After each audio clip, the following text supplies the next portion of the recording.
Hey, what's up you guys? Welcome back to G&G Nation. Today we're going to be continuing the I Catered a Dead Bride's Wedding. We read part 1 and part 2 in the last video, so we're going to be reading part 3 and 4. So if you haven't caught up, make sure you go back to the last video, that way you're not lost or anything. By the way, we dimmed the lights to make it creepier. Yeah, that's why it looks like this. James Cabot was an international business lawyer who had managed to make partner in 5 years at his law firm. Young, handsome, and charming with a southern accent that belied his ferocity. He was a man that most would think would be a suitable match for Ella. But James had a weak soul. One weak enough that the game he had walked into wasn't one he would win. I never met James. Unlike Ella and her father, he wasn't interested in the help. We were just there to facilitate his wedding, and it was clear the only attention he would get is if we screwed up. I just walked past him a couple of times when he went into the kitchen to complain about how the appetizers weren't ready or the wine hadn't been sufficiently chilled. It was enough to understand that he wasn't the type of person I would like in real life. By the time the guests had arrived for the rehearsal dinner, he had changed from his all-white polo and trouser outfit to a 4-piece suit. He'd also become a charming man that seemed to be trying to copy a politician's mannerisms. Maybe he wanted to run for Senate or something in the future. Amanda and I were working hard when the to-be-wed couple came down the stairs. I caught sight of Ella through the kitchen doors. She was wearing a white floor-length dress with long sleeves and a beautiful cape flowing behind her. Her blonde hair was pulled back from her face, and she was wearing her strange 100-teeth grin again. She still looked dead to me, but by that time I had realized that I may be the only one who saw her this way. No one, not even Amanda, seemed to notice that her skin was turning gray as the day wore on, that her skin sagged in ways that would not be possible for someone in their 20s, that her hairline seemed to be pulled back just a little too far on her skull, that she seemed to be a poor imitation of a human. So I let it go. I kept thinking about the money. It was a stupid thing to think about because, in hindsight, it wasn't a ton of money, but I needed it to keep going. I should have just gotten a part-time job at a coffee shop. Then I could have avoided all of this. But I was there, in a house in the mountains, far away from a big city, with no way to get there. Cell phone reception was terrible out there, and even though this is how people die in horror movies, by being dumb, I felt like there was something I was supposed to see. The first 3 courses of dinner went fine. No mistakes, no undercooked or overcooked food, no lukewarm wine. Everyone was happy with the meal.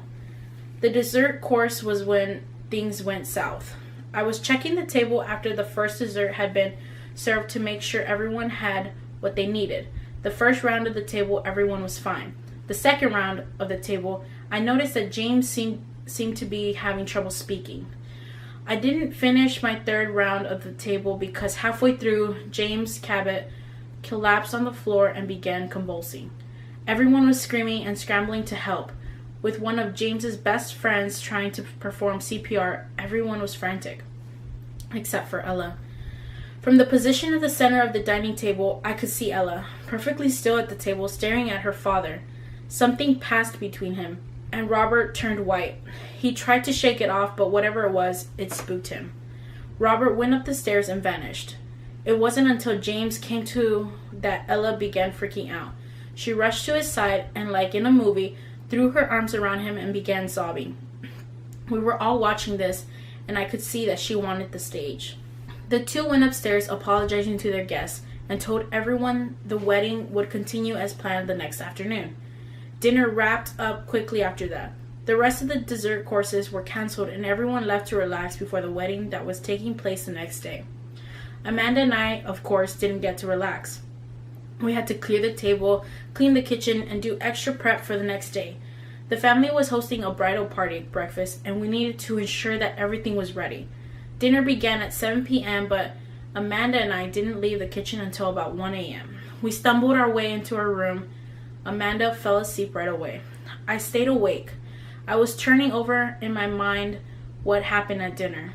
James looked like a fit guy, and I know that choking can happen to anyone, but it took people several minutes to bring him to after he blacked out. And there was also the weird look between Ella and her father. Like Ella knew exactly what was happening to James and was expecting it. Like Robert, for his part, understood what was happening and was still scared by it. I couldn't sleep, so I did what I always do when I can't sleep. I walked around the house. Should never do that. Never. Especially a house that isn't yours. Yeah, I know. You shouldn't creep around other people's houses in the middle of the night. Especially if you think this place is haunted. That's how people get hurt. Well, I did it anyway. I don't remember how long I walked for. But I do remember walking towards the dining table, which was still set up. And looking up towards the grandfather clock on the other side of the room. The time said 3:30 a.m. I walked around the dining table just thinking when I heard it. It was a tearing noise, like someone was tearing fabric apart at the seams. It was accompanied by a snarling, growling sound and wet plops now and then. I heard it when I first walked into the room, but now it was getting louder because I was getting closer. The staircases created the landing under which the dining room table sat. There were cabinets on either side, and it sounded like the sounds were coming from just around the corner from where I was standing. So like any curious and dumb person would do, I turned the corner. Yeah, me. Up against the side of the stairs was Ella's body.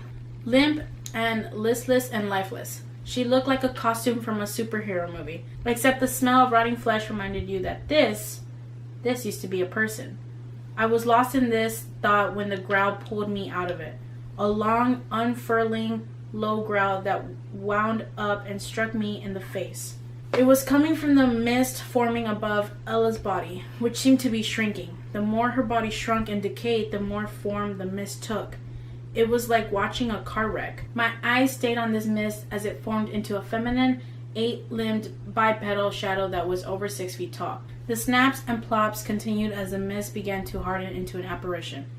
When it had resumed into normal form, the skin and bones of Ella Summerson fell to the floor with a wet thud. I tried to scream, but no sound came out.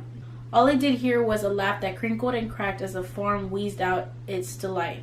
I looked up to see the form hovering over me. Its limbs crossed in front of itself. I tried to move backwards out of its way, but ended up backing up into the wall. The form was in front of me in seconds, pulling me up the wall, up the staircase, and into the air. Its grip was hot and sweaty, and I knew if it wanted to, it could crush my windpipe without a second thought. The form forced me to look at it in the face, which was devoid of any real characteristics except for light gray eyes and a black mouth that contrasted with its gray skin. It was furious and delicate at the same time, and I was captivated. Then it spoke. Time to sleep and see what I see. Whoa. Everything around me was as black as sin and quieter than the silence of a padded room. I couldn't see in front of me, but somehow I knew I was still awake, still in the house, still near the dining table. But I wasn't in my own timeline. I was in a different time. It felt like the past, smelled like it too. Moths and old papers that had been stuck in a cardboard box in a closet for too long. I wasn't alone either. I could feel others in the house, but it didn't feel like a happy place or a home buzzing with preparations for a wedding. It felt rushed, tense. It sensed fear and trepidation. Long, bony fingers wrapped themselves around my shoulders like a vice. I could feel the long fingernails penetrating my skin, acting as anchors for the entity that was propelling me forwards. Look, came the command. It was then that I realized that my eyes were closed. I opened them and looked down to my left shoulder. There, covering my skin, was a gray, translucent hand. Look. I looked around me. The house looked the same, but the interior looked different. It felt like a home. Not that it didn't when I first showed up. It did. It just looked as though it had a woman's hand to the decor. I was asleep, it said as it moved me forward to the bottom of the stairs. Grabbing my hair, the entity behind me forced me to look up towards the second floor landing. There, dressed in long white linen shirt dress, stood a young woman with golden hair and a petrified look on her face. She was running down the stairs towards me, screaming at the top of her lungs. This, then, must be Elise, Ella's mother. They tried to stir me, but I did not wish to be bothered. Following on her heels was Robert. His snow-white hair pulled taut against his skull. He looked exactly the same as he does in this timeline. In his hand, he carried a machete, which he swung around while taunting his wife with insults about her intelligence, wit, and faith. Why is he going to carry a machete? The entity pushed me through the house and to the back lawn. Then, in all its grandeur and all its stature, stood the conservatory. Shining like a diamond in the sun, the room seemed to glow with the green hue, and with each beat of its heart, the room seemed to grow bigger. He would not be ignored. In a blink, I was in the conservatory. Elise and Robert were in front of me, facing each other. All around us stood red and black candles. Between the two of them was a full-length black mirror lying on the ground. Elise was on the ground, holding her stomach, her white linen dress now drenched in crimson red. Her cries were now a short whimper, and she gazed at the ground in a trance. She had been reduced to nothing.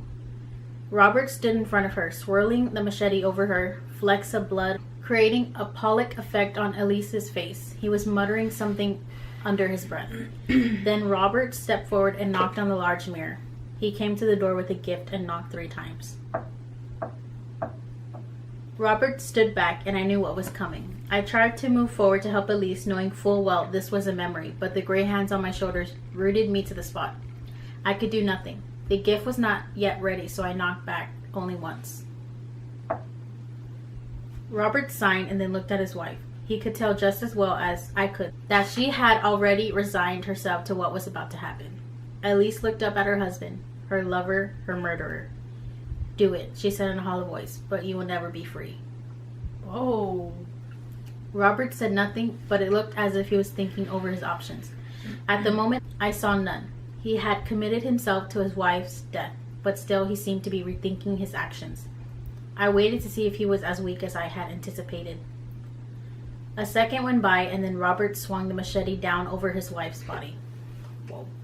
I tried to close my eyes, but the entity reached into my skull and pried them open.